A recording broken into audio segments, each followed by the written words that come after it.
ভাই আল্লাহ রসুলের সুন্নাতের যে কত দাম তা আসলে আপনাদের বলে বোঝাতে পারবো না। চলুন একটা হাদিস শোনা যাক।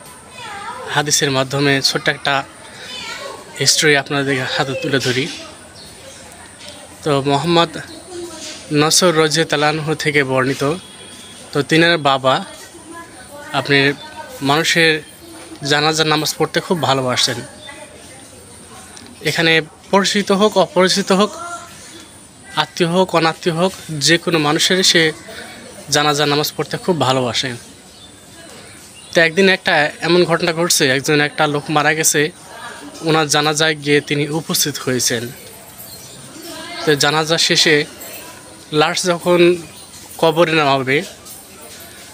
নামিছে এবং নামানোর পরে মানুষ যখন উঠে আসবে, ঠিক ওই মুহূর্তে আরও দুইটা লোক কবরের ভিতর ঢুকে পড়ে এবং এটা সে লক্ষ্য করে ওনার বাবা।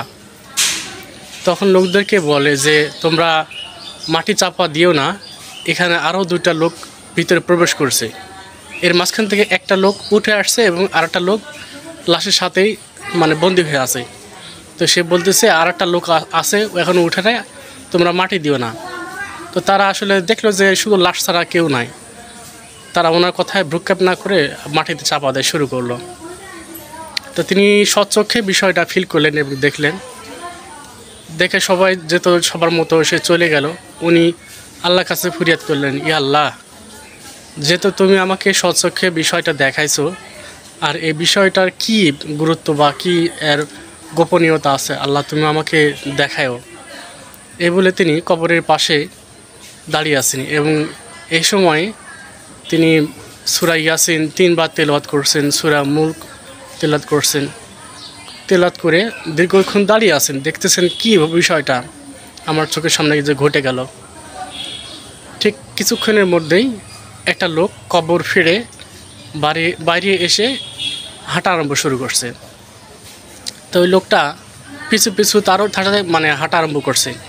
এ করছে, ভাই আপনি কবরে ঢুকছিলেন, আবার কবর থেকে বেরোলেন, আপনি কে? সে কোনো কথা উত্তর দিল না, হাঁটতে শুরু করলো। তিনিও নাসরের বান্দা, তার সাথেও শুরু করলেন হাঁটা। একবার দুইবার তিনবার বলার পর সে লোকটা দাঁড়িয়ে ওনাকে বলতেছে যে আমি হচ্ছি ওনার সেই সুন্নতি আমল, যে আমল দ্বারা উনি পৃথিবীতে বেঁচে থাকাকালীন করছিল, ওই সুন্নতি আমল হিসাবে আমি তার কবরে গেছিলাম। সুবহানাল্লাহ। ভাই দেখেন, আপনার ওয়াজ মাহফিলে হুজুররা বলেন যে তোমরা নেক কাজের প্রতিযোগিতা করো, নিশ্চয় নেক কাজ তোমার কবরের সঙ্গী হবে। আল্লাহ তাআলা প্রত্যেককে যেন নেক আমল করা তৌফিক দান করুন। আসসালামু আলাইকুম।